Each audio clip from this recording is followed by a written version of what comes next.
Ilé-iṣẹ́ tó ń ṣàmójútó ìgbòkègbodò ọkọ̀ ojú irin ìyẹn Nigerian Port Authority ti fi èròǹgbà rẹ̀ láti ṣepọ̀ pẹ̀lú ilé-iṣẹ́ afẹ́fẹ́ gáàsì kan ìyẹn Nigeria Liquefied Natural Gas láti mú kí bó ṣe ń gbé ẹrù lọ sáwọn orílẹ̀-èdè míì lè rú gọ́gọ́ sí i. Amúgbálẹ́gbẹ̀ẹ́ gómìnà Sanwó-Olú ti fìdí ẹ̀ múlẹ̀ ó ní owó tó ń rọ́gún sápòṣùwọ̀n ìpínlẹ̀ Èkó eléyìí tí kò dín ní mílíọ̀nù $1,440 ń wá láti ẹ̀ka ètò ìgbafẹ́, àṣà àti ìṣe. Donald Trump ti bẹ̀rẹ̀ sí ní mú àwọn àṣẹ rẹ̀ eléyìí tó pa lásìkò ayẹyẹ ìbúrawọlé rẹ̀ ṣẹ pẹ̀lú bó ṣe buwọ́lu ìwé àkọsílẹ̀ àṣẹ náà.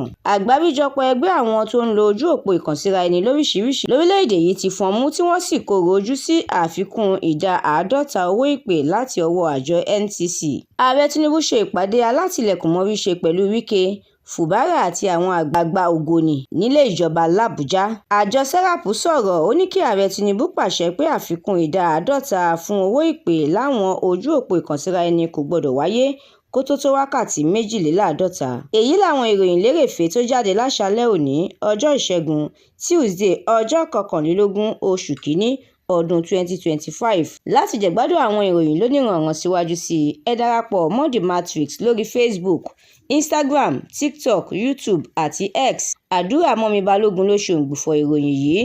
Ẹniọlá Sálíù lórúkọ mi.